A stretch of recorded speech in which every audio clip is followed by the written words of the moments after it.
El silencio de Jesús. Mas Jesús callaba. Mateo 26, 63. Y siendo acusado por los principales sacerdotes y por los ancianos, nada respondió. Mateo 27, 12. Y le hacía muchas preguntas, pero él nada le respondió. Lucas 23, 9. ¿Cómo es posible que un jurista tan brillante e inteligente, que había dedicado toda su vida pública a debatir leyes con escribas y estudiosos, venciéndoles de forma constante, no realice argumentación alguna cuando lo que estaba en juego era su vida? ¿Estaba Jesús desde el convencimiento de que era el Mesías, el elegido por Dios, cumpliendo la ley hasta la última letra? Como oveja llevada al matadero, enmudecía ante el trasquilador. Isaías 53, 7. He aquí mi siervo, yo le sostendré. Mi escogido, en quien mi alma tiene contentamiento, he puesto sobre él mi espíritu. Él traerá justicia a las naciones, no gritará, ni alzará su voz, ni la hará oír en las calles. Is 42, 1, 2. Si creemos lo que dicen los propios evangelios, Jesús estaba seguro de su destino y por ello lo anunció a sus discípulos. Y por ello, durante el juicio, se limitó a interpretar el papel que le habían asignado los profetas.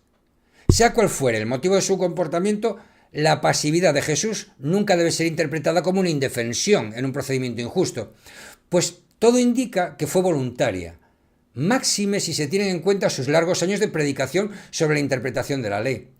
También los críticos, al igual que en el proceso religioso, denuncian la posible existencia de defectos de forma. Para empezar, el juicio romano se celebró en el pretorio, en audiencia pública, ante una multitud y con el prefecto presidiendo. Por tanto, era el lugar correcto, que garantizaba la transparencia y evitaba la arbitrariedad. Aun cuando no se relate de forma técnica, está claro que debió existir acusación. En el caso de Pablo, los Hechos de los Apóstoles recogen incluso el nombre del acusador designado por el Sanedrín y su supuesto alegato. Pero en el de Jesús, la acusación se refiere como si ésta hubiera sido realizada por los ancianos y escribas a modo de griterío desordenado. Y comenzaron a acusarle diciendo: a este hemos hallado que pervierte a la nación y que prohíbe dar tributo a César, diciendo que él mismo es el Cristo, un rey. Lucas 23, 2. Está claro que un prefecto, en un juicio por delito de lesa majestad castigado con la pena capital, no consentiría el menor alboroto, y menos si ese magistrado es uno de los más severos y sanguinarios gobernantes que había tenido Judea. La interpretación más lógica es que la imputación contra Jesús se realizó en plural, pues el acusador habló en nombre del Sanedrín, que era un órgano colegiado.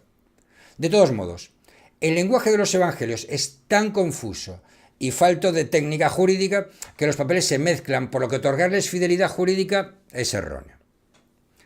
Y siendo acusado por los principales sacerdotes y por los ancianos, nada respondió. Pilato entonces le dijo: ¿no oyes cuántas cosas testifican contra ti? Pero Jesús no le respondió ni una palabra, de tal manera que el gobernador se maravillaba mucho. Mateo 27, 12. Parece que los mismos acusadores fueron testigos, algo que no estaba permitido en la cognitio ni en ningún proceso histórico. Si leemos el Acta Pilati del Evangelio de Nicodemo, que como ya he dicho contiene el relato más extenso del juicio, aun con los mismos defectos técnico-terminológicos, nos encontramos con que Jesús incluso tuvo defensa, que habría sido ejercida por el mismo Nicodemo. Lo que parece quedar claro de la lectura de todos los evangelios y a partir de la pregunta que Pilato realiza a Jesús es que la acusación es de sedición. Pilato le preguntó: ¿eres tú el rey de los judíos? Respondiendo él, le dijo: tú lo dices. Esta pregunta se recoge en los 4 evangelios de forma literal, lo que deja claros la imputación y el medio de prueba. Con relación al primero de los aspectos, ya he señalado que la ley vigente, la Lex Julia Majestatis, condenaba con la pena capital suscitar sediciones contra el imperio. Aunque algunos autores tratan de excluir a Jesús de su aplicación mediante una interpretación restrictiva de lo que sería el delito de sedición, ¿a qué me suena esto?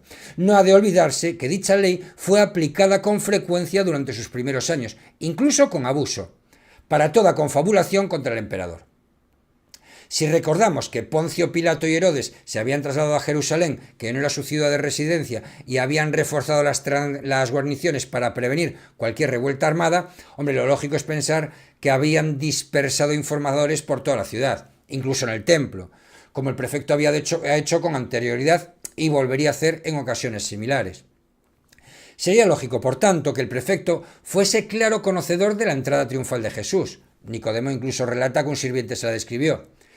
Y ya fuese de forma pacífica e incluso festiva, lo cierto es que el nazareno se autoproclamó rey de los judíos. Su comportamiento, por tanto, es fácilmente encajable en el delito de sedición. En cuanto al método de prueba, frente a lo que se contempla en el procedimiento penal actual, por la posibilidad de contaminación que supone, en la cognitio extra ordinem estaba permitido el interrogatorio directo por parte del magistrado. Incluso para el delito de lesa majestad se contemplaba la posibilidad de que las preguntas se realizasen bajo tortura, aunque en el caso de Jesús no fue necesario. Todo indica que la interpelación y la respuesta se realizaron en el marco del procedimiento y de forma tranquila, mediante un diálogo entre el magistrado y Jesús, que posiblemente se pudo celebrar en griego, pues era la segunda lengua de la provincia, ya que había estado bajo el dominio de Grecia desde la invasión de Carlomagno, y además tanto Jesús como Poncio Pilato eran hombres cultos. Lo que queda claro en los textos bíblicos es la respuesta del nazareno. Él mismo reconoció los hechos con un «tú lo dices». Su silencio y ese breve reconocimiento, unido al principio de libre valoración de la prueba que permitía al magistrado otorgar credibilidad a aquellos elementos que razonadamente considerase suficientes, debieron de ser base suficiente para una condena. En el Evangelio de Juan se incluye un insólito receso a solas entre Pilato y Jesús para mantener una brevísima conversación filosófica sobre la verdad. Parece extraño que mantuviera silencio en el juicio y que, sin embargo, disertase sobre la verdad con su verdugo. Pero bueno, por otra parte, es más que posible que esa mañana hubiese otros juicios que celebrar y que el prefecto no dispusiese de mucho tiempo. O sea que, en fin, suponemos que los dos ladrones crucificados con Cristo debieron ser enjuiciados ese mismo día también. Barrabás. Y entonces, cuando el juicio parecía terminado, llegó el episodio de Barrabás, que casi todos los historiadores consideran que tiene, la verdad, pocas posibilidades de ser verídico. En el derecho romano existía la abolitio y la indulgentia. La primera consistía en el perdón y la libertad de un preso antes de juicio, mientras la indulgentia era el indulto después de haber sido condenado. Pero en los casos de delitos de lesa majestad, ninguna de esas posibilidades era factible sin la autorización del emperador, pues contra él era la falta. La potestad del prefecto de liberar a un preso por la Pascua no se contempla en ningún documento histórico ni se hace referencia a ella en ningún otro lugar salvo en los evangelios. Pero es que además concurren otros dos elementos que ponen en tela de juicio el episodio de Barrabás. Si se disponía de dos condenados por robo, es ilógico pensar que el prefecto optase por dar la oportunidad a un sedicioso violento condenado por asesinato, es decir, el peor criminal de entre los que disponía. Y el segundo elemento que aporta dudas es el propio nombre de Barrabás. En escritos griegos anteriores del siglo III, así como en algunas versiones del Evangelio de Mateo, se dice Jesús o Barrabás, de donde cabe deducir que tanto Cristo como Barrabás se llamaban Jesús. Lo más sorprendente es que Bar-Abás significa hijo del Padre, de donde podemos concluir que el famoso asesino, cuya vida se salvó por el sacrificio del Nazareno, se llamaba Jesús, el Hijo del Padre. A ver, que parece una manera de llamar al propio Cristo. Parece difícil que con semejante confusión de nombres la muchedumbre supiese para quién estaba pidiendo clemencia. Por esto puede que tenga sentido filosófico o teológico el episodio de Barrabás, pero ni tiene sentido jurídico ni histórico. La sentencia. Algunos autores consideran que en el juicio penal de Jesús no se dictó una sentencia en forma. En realidad el proceso extraordinario no requería de una formalidad especial para el fallo y además podía haberse limitado a un lacónico ibis ad crucem, irás a la cruz, pero es que además muchos de estos críticos se olvidan de una costumbre judía que sí consta documentalmente en diversos textos históricos y jurídicos. En las penas infamantes, aquellas que llevan consigo el escarnio público, el motivo de la condena, o sea, el delito, se escribía en una tabla blanqueada con cal que se colgaba al cuello del condenado. Así se anunciaba a todos los que sintiesen esa tentación que, si delinquís, esto es lo que os espera. En el caso de Jesús, en los evangelios se relata como el propio Poncio Pilato escribe en el letrero Jesus Nazarenus Rex Judeorum, o Jesús el Nazareno, rey de los judíos. Para que todos entendieran la razón de la crucifixión, el letrero estaba también en griego y en hebreo, que eran las lenguas del pueblo. Por tanto, si hubo un cartel en el que se hizo constar el crimen por el que se condenaba al reo, pues hombre, todo indica que hubo una sentencia y una condena, ya que no tiene sentido que se plasme por escrito un crimen si este no fue declarado, y máxime cuando en aquella época se crucificaba a cientos de personas cada año y sin juicio alguno, y por tanto sin dejar constancia de sus crímenes. La ejecución. Las penas en el siglo I de nuestra era solían ser, por lo general, muy crueles, sobre todo para una mentalidad como la nuestra. En la Judea de Jesús, las penas más frecuentes eran la flagelación y la crucifixión. La primera se realizaba con balas para los hombres libres y con látigos para los esclavos. El hecho de que con Jesús se utilizase un látigo con puntas de hueso o plomo nos vuelve a plantear la posibilidad de que ambos tribunales considerasen a Cristo un ciudadano de segunda categoría, por la razón que ya expuse antes. Pues no resulta lógico que no se le tratase como un ciudadano libre.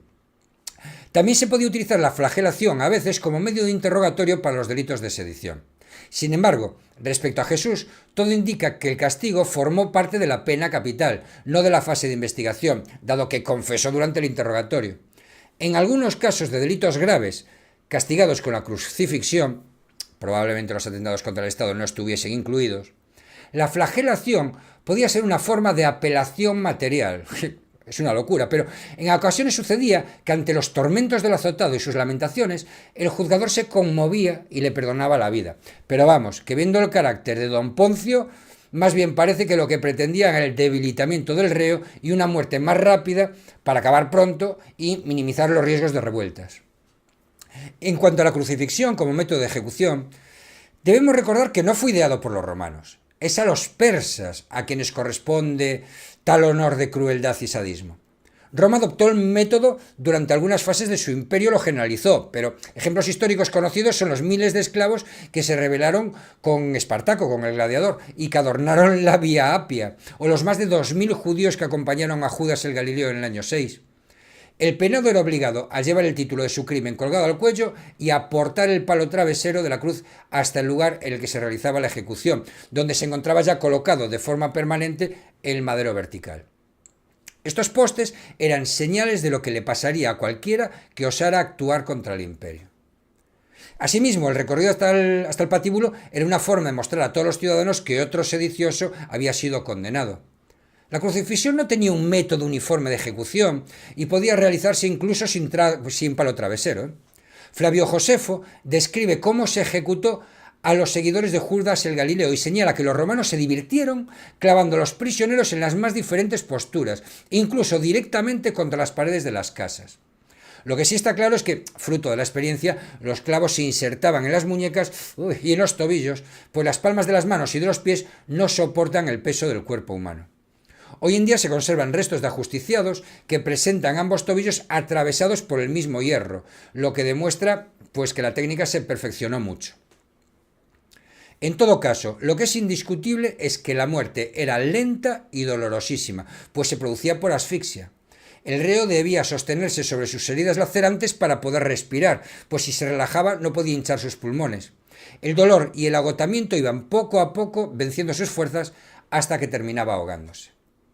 Miles de personajes antes y después que Jesús sufrieron este suplicio aberrante, con el que se trataba de advertir a los enemigos de lo que se les esperaba si atentaban contra Roma.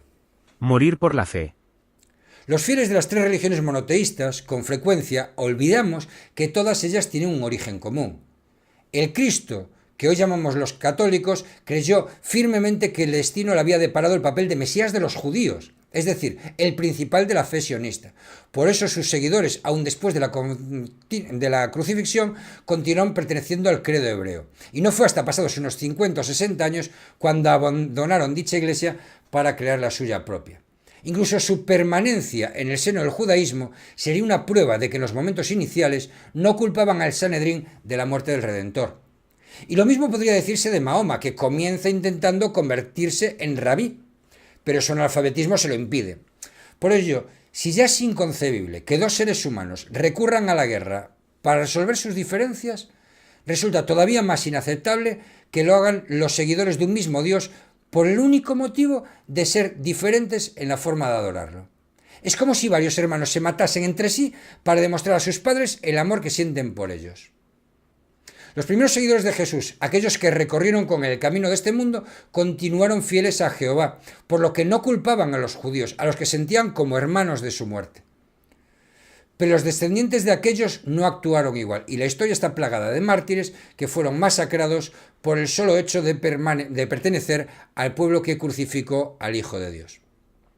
Nadie duda de que para un cristiano, sea católico o protestante, que necesariamente ha de creer en la naturaleza divina de Cristo y en su condición de Hijo de Dios, el juicio y su posterior condena necesariamente son injustos, pues Jesús se limitó a declarar aquello en lo que creemos, que había venido a la tierra para traer un mensaje de paz, y Cristo era consciente de que sus actos le llevaban a una muerte por crucifixión, pero debía luchar para defender un mensaje de amor, y decidió hacerse con un sacrificio personal y no por la fuerza.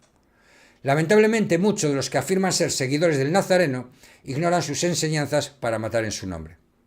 No estamos, pues, ante un visionario que trató de fundar una iglesia, aun cuando esa fue la consecuencia de sus actos, sino ante un devoto creyente que amaba y respetaba la ley que lo condenaba, pues hasta el propio Jesús conocía las consecuencias de declararse hijo de Dios ante el Sanedrín o Mesías ante el prefecto, y quizá por eso guardó silencio.